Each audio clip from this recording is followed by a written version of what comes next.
tour thing.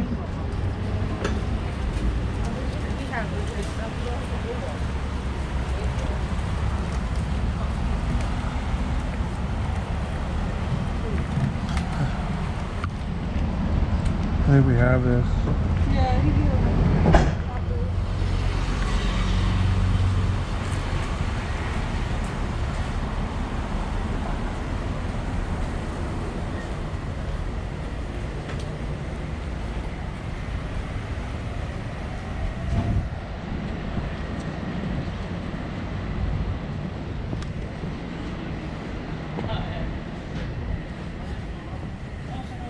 Oh, that's cool, a scaffolding picture. You doing well? Yeah, doing all right. Well, kind of visited my guys.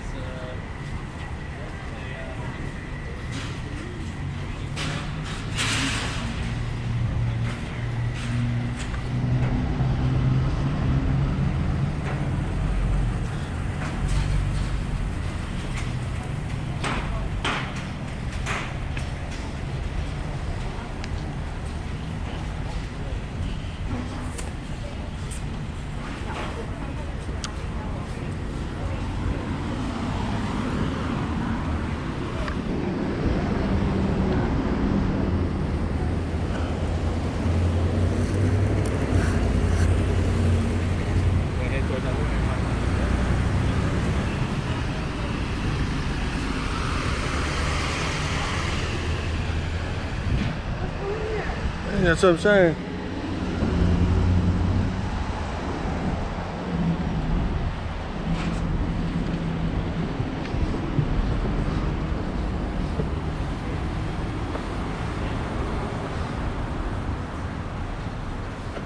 And Cuervo's dungeon.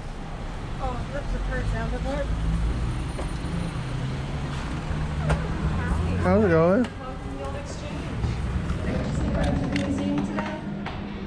Do you want to do the museum? How much is it to do it? It's $10 for adults. Yeah, and that includes this ground floor above, which are self-guided, as well as the guided tour of the dungeon downstairs. You want to take a look? We could do it. We're here now anyways. Okay, awesome. Michelle should be able to help you with that. You want to use your card, babe? Two, that'll put you at $20 total. This floor and upstairs, so it can be I love your shirt, by the way. Oh, thank you very much. lights in the front explore.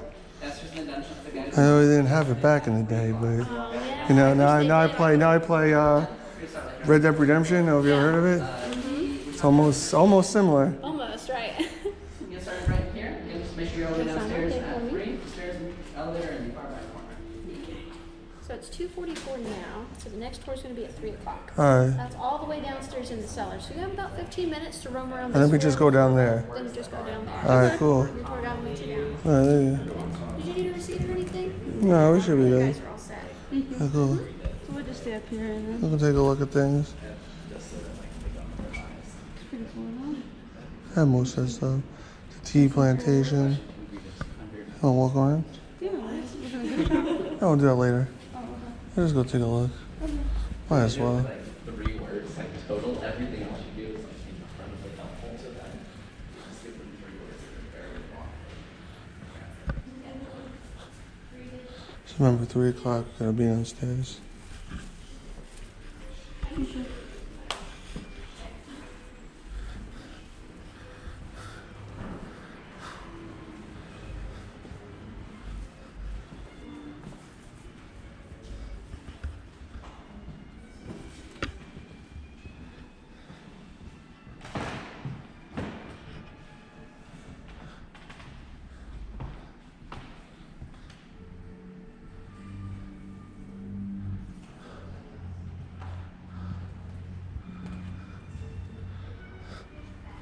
What is that?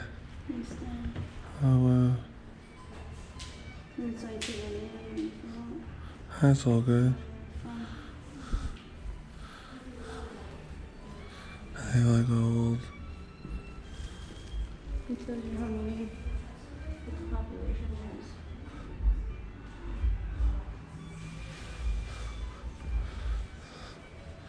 384,000. Wow. Slaves. Yeah, all of us.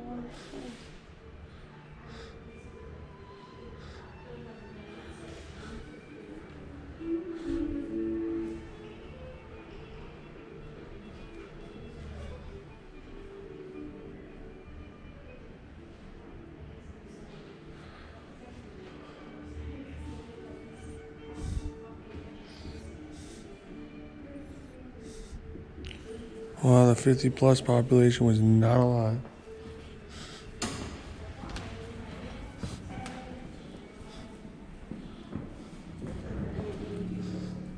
Huh? Why? Why?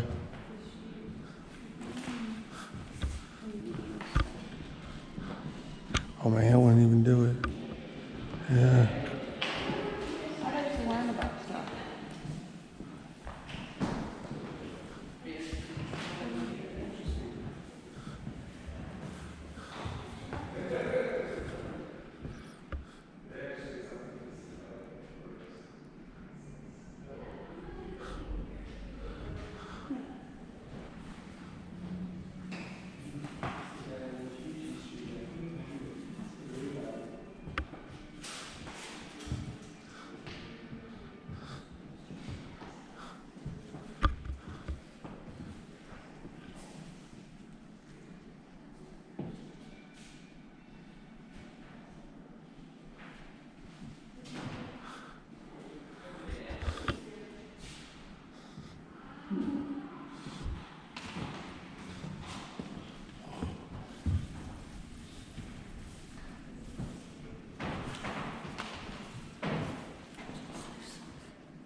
That's money. What? Yeah. Yeah.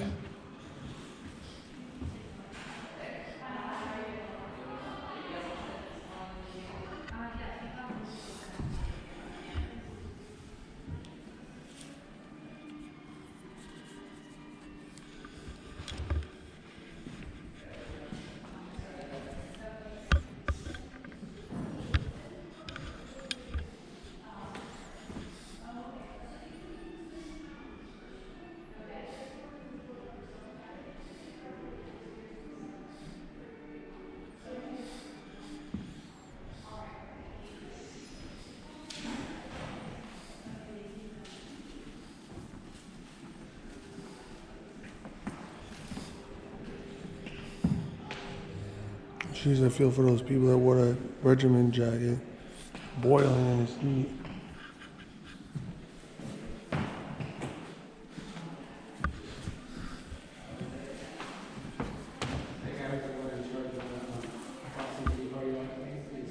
Mm, 5 minutes for that.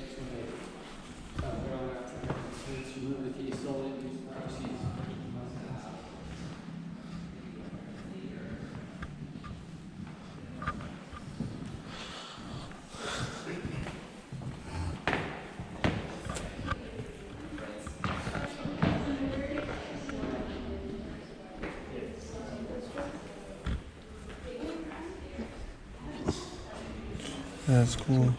Big blockers. It's like, no, it's, Bank, the bank. yeah. Big blockers with, like a.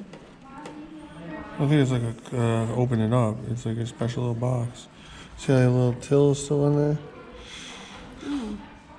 And they pop it over. Mail, maybe? The mail, What did yeah. it say? Oh, this is the money orders the mail. I know this for sure. Because he's the card. They have this in Red Dead Redemption. I wanted to touch it. Was it? The thing there. Yeah, so yeah, they all just zip it open now. But this is where they come to get your mails. It's This is, right there, yeah. Jason. No, your mails, your posts, your deliveries. Also to get if you're going to do like bad things, they give you tip-offs on what to do. Look, see, it's mail. It's mail. So it was right, the mailbox. Well, they're all playing Red Dead Redemption. I got to live it in real life. I hate that game.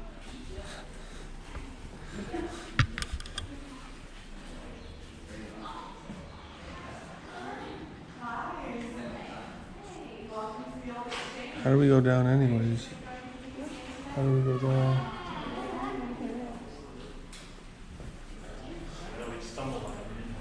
Oh, yeah, of course. So it was built in 1771.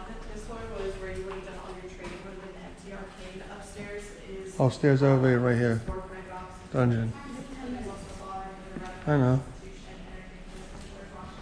And then downstairs is the guided tour. They also have a second floor, babe. Not that we have time to go up there. Yeah, we'll do the tour and then we'll go. You see the Huh? Yeah. That's pretty neat. And then maybe after this we'll go back here. Why you tired and hot? Yeah, we'll just take a look around. No, at least we got out here, we got a meal, we got to see the shops, we can.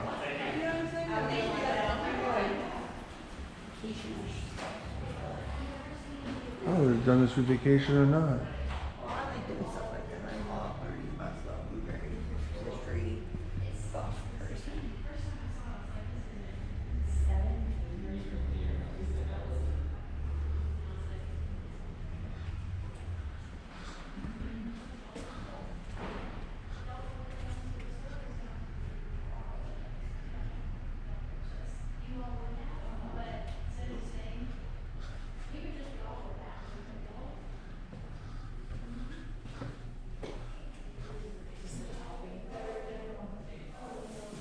Yeah.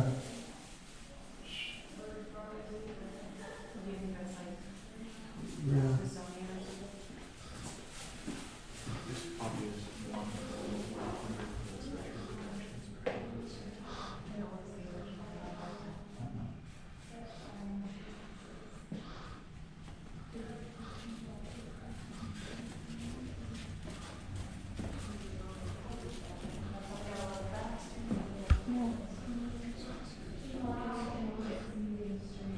Closing the second floor after. Yeah. Look at that bullet. Where? Is that real? No, it's just...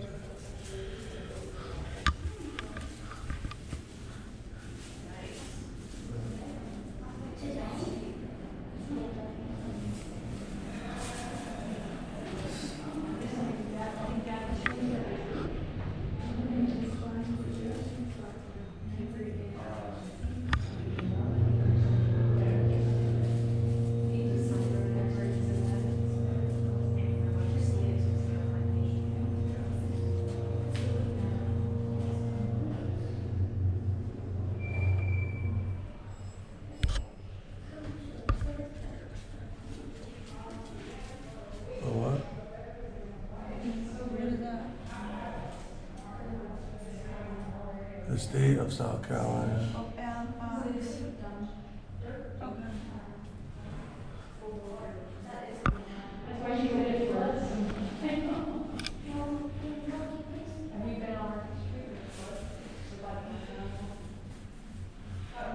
Two more minutes and we'll go down.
Ready to go down about 5 minutes? It's about time.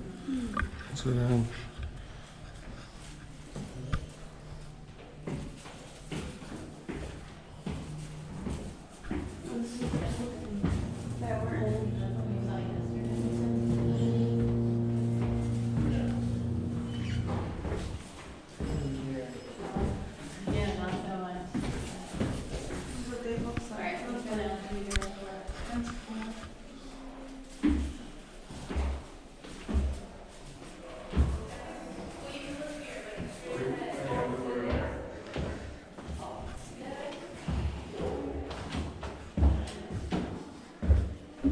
into your camera. I might have to use flash. I don't want to use flash. This is intense. So it's just think on Snapchat. Well, no. They're gonna start. Oh, this is easy. Oh, sorry, Dad. Oh, you're fine. I think they're doing the same thing we're gonna do.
You just wait up and then you do the tour. Sorry, 259, so do it right here.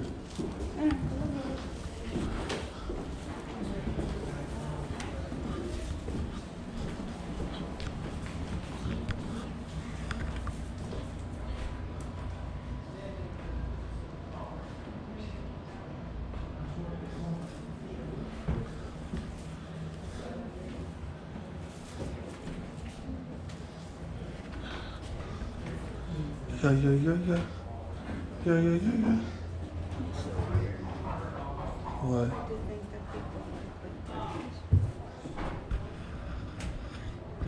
Interesting, not like weird. All this stuff.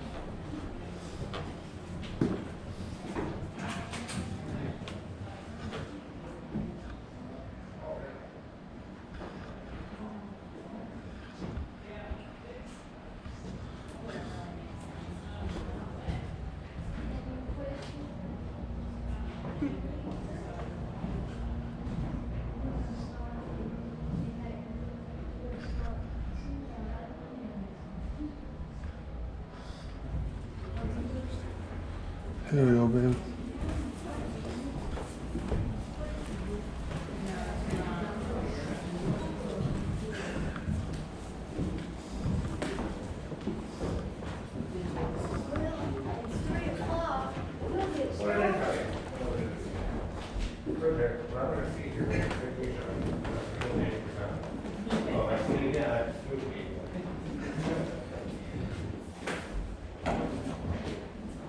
We'll come down this way. Everyone that's here for the 3 o'clock tour.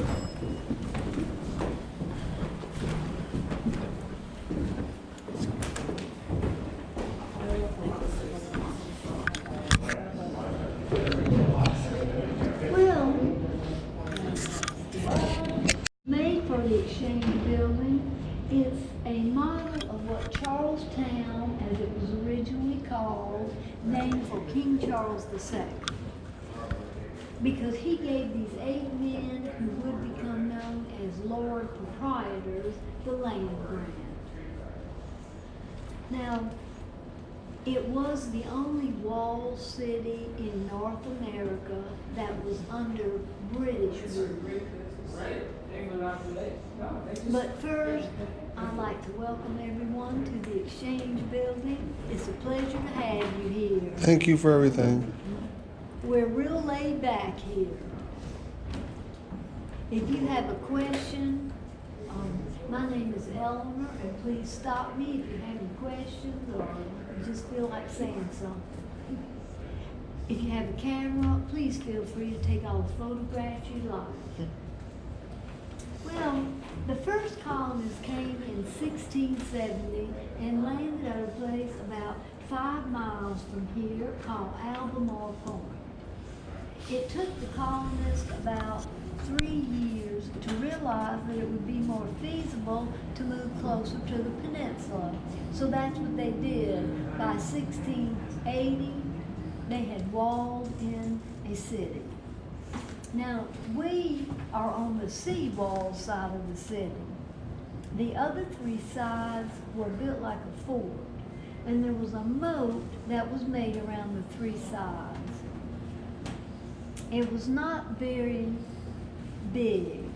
If you remember these streets, there's Water Street to Cumberland. Then if you walk out of this building, now this is the site of where we are. I'll be telling you more about the first building that stood here. But you are getting ready to see some of the original half-moon battery from 1680. Now, the walls were said to, I'm going to stand out of the light. The walls were said to have been about 15 feet high. And the sticks that you see around the model, they represent cannons. The colonists were in the middle of nowhere and they were scared. They were, everyone was fighting for the land and everyone wanted to kill them. So they were afraid of the Native Americans. They were afraid of the Spanish. They were afraid of the French. They were afraid of the pirates. They were afraid of the bears.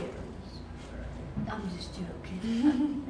They were just in the middle of nowhere and they were scared. Now after about 1730, the walls go over and the land is being filled in. Some of the landfill was natural, but if you look at this display case, that's a good example of a lot of landfill, of what Charlestown is filled in with. So the town will grow and grow and grow, and it's still growing. Most people came to Charlestown by boat, but you could come in by land and you go down what was called the King's Highway.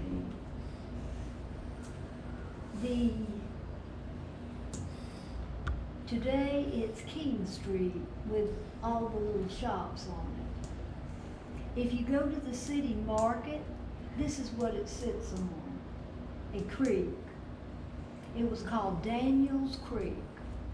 So when it rains heavily, you can get a canoe and the water will come up real fast. So, but just wanted to give you an overview of what Charlestown looked like as a walled city. Okay? It's pretty neat. All right, well,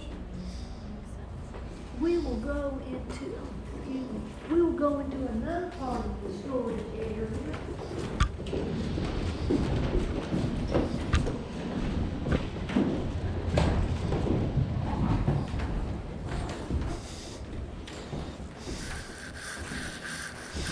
All right, now please be very careful. This floor is older than the country. Walking on these bricks, they are worse than our sidewalks. So please watch your step and welcome.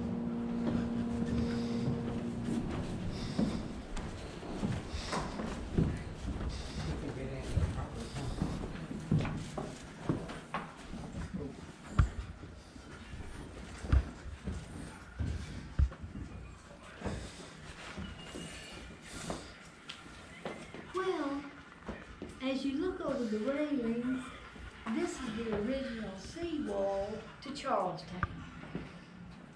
In 1680, the harbor came right up to these bricks. The three of us would be in the water. It was not until after the land was filled in and this building was built on top of the seawall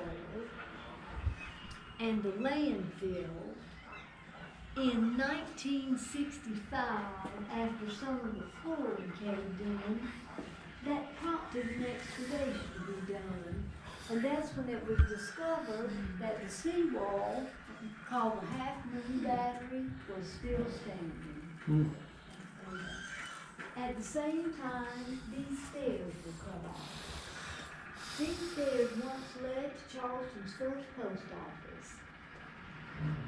Water continues to seep up from the ground. That is real water. It stays so still, it looks like glass.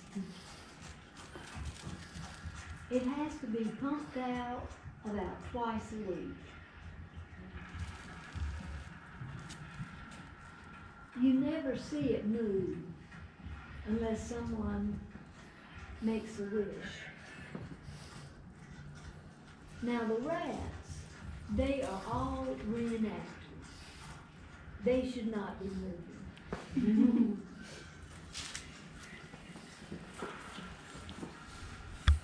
Now the first building that stood on this site was, well, actually, this is where we are at the Half Moon Battery.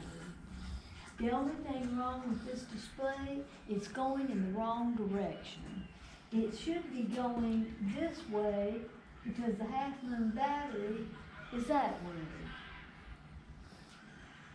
But you know how that goes. Now the first building was called the Watch House. The top floor is where they held all their town meetings. The bottom floor was the jail, and this is where 38 pirates were held. Then they were hanged, then no more pirates seen in Charlestown. Now after about 1730, the walls go down. Charleston today is 40% landfill. Once the harbor came to these bricks, now we are 2.5 blocks away from it. So by the mid-1700s, the colonists felt that they had outgrown the watch house, so that building was demolished, and this building was completed in 1771. When the Exchange Building was first built, the harbor side, this was the front of the building. The side you came in on was considered the back. They wanted this building to be so grand and glorious. They wanted to show off their wealth, so that merchants going by would look over here at this building and this town and say, oh my goodness, that must be an extremely wealthy town. Let's go there and do business with them. And that's exactly what they did. So, now this floor was designed to be a storage area. Local merchants would rent out small spaces to store their excess items. And in 1771, this would have been street level. Today, with all the filling in of the land, we are now at least 4.5 feet below street level. This part of town has risen. So this was not supposed to be a basement as it is today. I'd like to tell you a little bit about this structure. It was unusual to see this here during the colonial days. It's called Roman Groin Arch. As you know, the buildings in Rome have been standing forever. It took at least somewhere between 2 to 3 million bricks to build. These bricks were handmade by slaves at local plantations. For each arch, there is one keystone brick, and all of the other bricks put pressure on this one brick. This building was so well built, it has survived 2 wars, a massive earthquake, and more hurricanes have hit this building than we could ever name. And it has stood the test of time. They knew how to build a building. Brick masons come in and are just amazed at how this was done, and in a time when they did not have the tools that we have today and the technology, and it's turned out beautifully. It was just all up here and back later. And,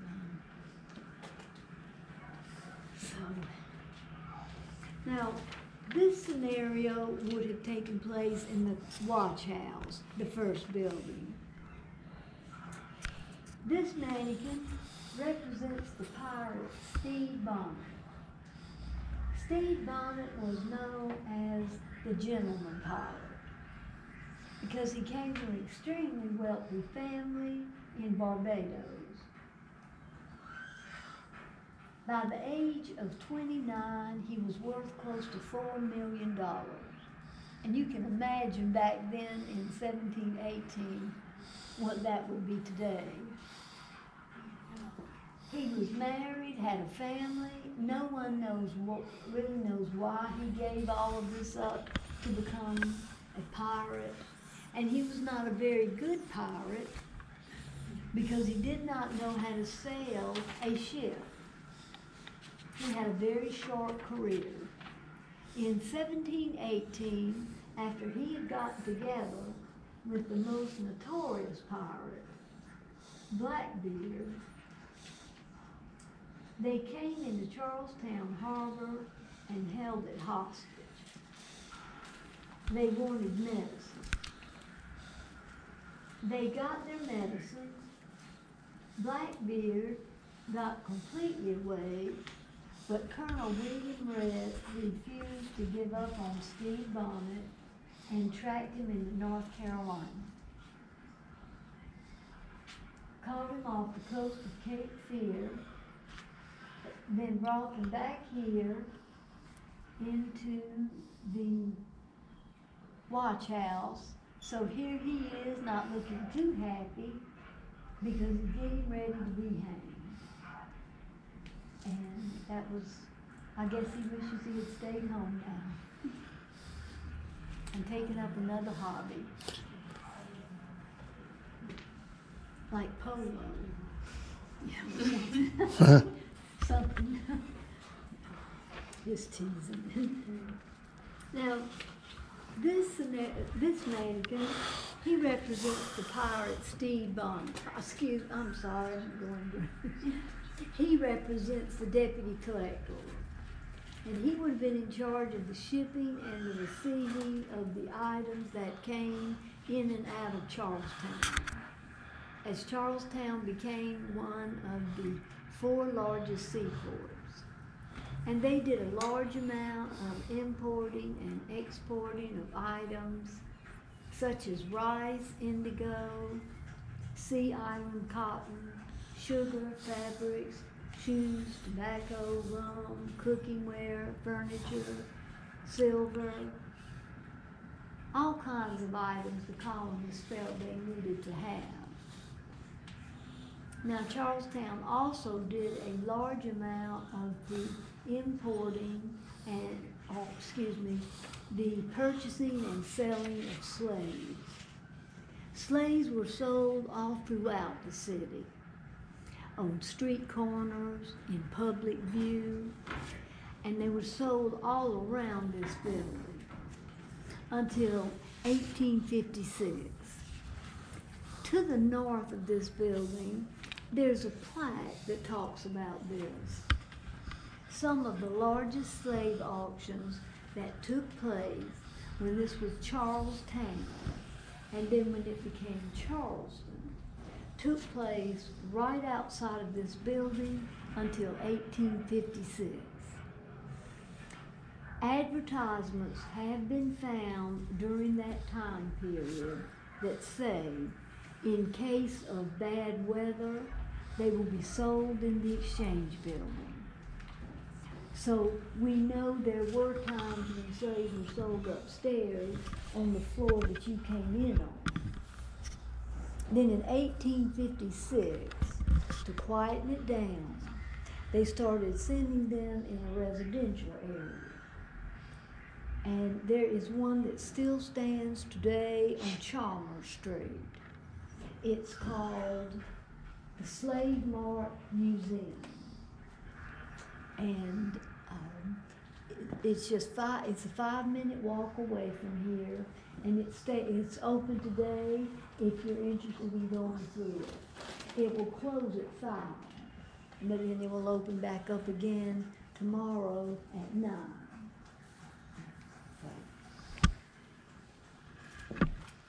All right.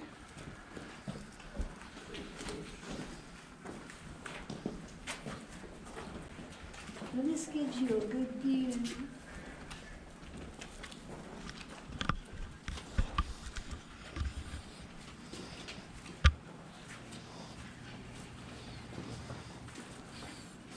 It amazes me how they were able to turn the bricks.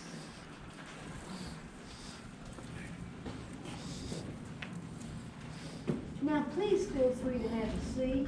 If you'd like to get off your feet for a minute, if you've had a long day of walking around on our unfriendly sidewalks.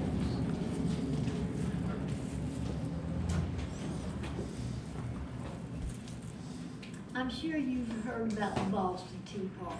Mm-hmm. Well, in December of 1773, Charlestown had its own tea party.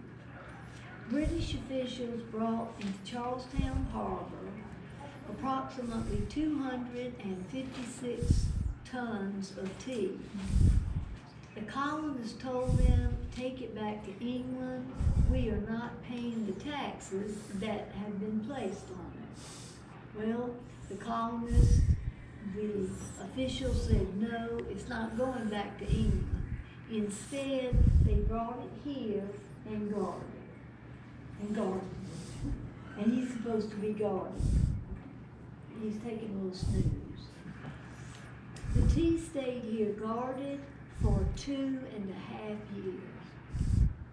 Then on June 28, 1776, excuse me, here's a bad spot. On June 28, 1776, that's when Charlestown, they had their first battle with the British Navy. The column is called the Battle of Fort Moultrie. Well, the colonists won that battle, so that caused the British Navy to leave. And when they left, I guess he woke up and he left with them. So that's when a group of patriots, people who opposed the crown, came in, took the tea out to the merchants and sold it to them without paying the taxes on it. And this made a lot of people extremely happy.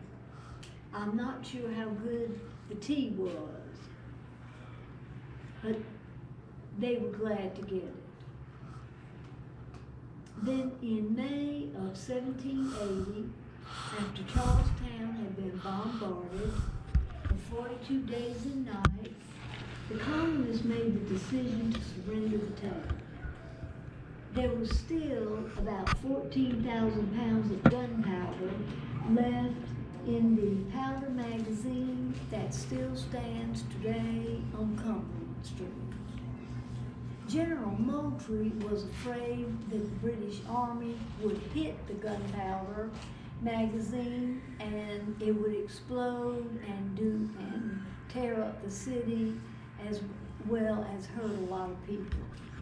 So he brought it here and sealed it up behind this wall to hide. Then shortly after, the British Army seized this building and turned this storage area into a prison for the patriots as well as common criminals. And that did include women. And their crime appears to be suspicion of being a spy. And they called their prison the provost, and the prisoners called it the dungeon. They constantly had up to 55 prisoners at one time. There was no sanitation. They had a couple of buckets.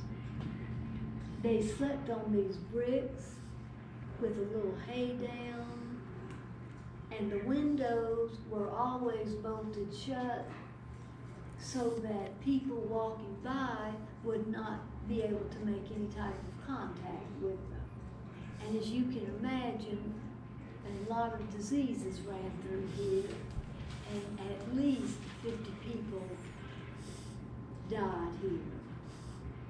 Since they could only maintain 55 prisoners at one time, but they continued to capture people, they started sending them aboard prison ships and to a prison in St. Augustine, Florida, Castile de San Marcos. And that was the case with 3 of our signers of the Declaration of Independence, Arthur Middleton, Thomas Hayward, and Edward Rutledge. They were captured, they were placed on the prison ship, and they were taken to St. Augustine. By this time, St. Augustine was now under British rule. And they were set free about 11 months later with British prisoner exchange. And this prisoner exchange came about after General Cornwallis surrendered at Yorktown, Virginia in October of 1781. And this was the beginning of the ending of the Revolution. The last of the British Army left Charlestown in December of 1782, and when they left, they never knew they'd been sitting on 14,000 pounds of gunpowder for 2 years. After they left, then General Moultrie came in to take the gunpowder out. By this time, it was not usable. About half of it was not usable, but that was okay. Then in August of 1783, the colonists got together and changed the name from Charlestown to Charleston. And it's been Charleston ever since. And once again, this building went back to being the customs house until 1879, and once again, this was used as a storage area. And please feel free to have a look in the powder magazine if you'd like. I believe General Moultrie is still in there. General Moultrie has forgotten the war is over. He just won't go. Any questions about anything in the provost? Not much. Let me see. So they just held it all back there, the gunpowder? They, Was it behind the wall or was it in the wall? it was behind the wall. Oh, behind the wall. Yes, sir. They came and they Excavated it basically? put it all back there and then they sealed it up. That's pretty ingenious. Thank God no one lit a match. Yeah. I know it's a good thing that it's a good thing that lightning didn't hit Oh, it. lightning or even the heat in general didn't spark it. We'd have started calling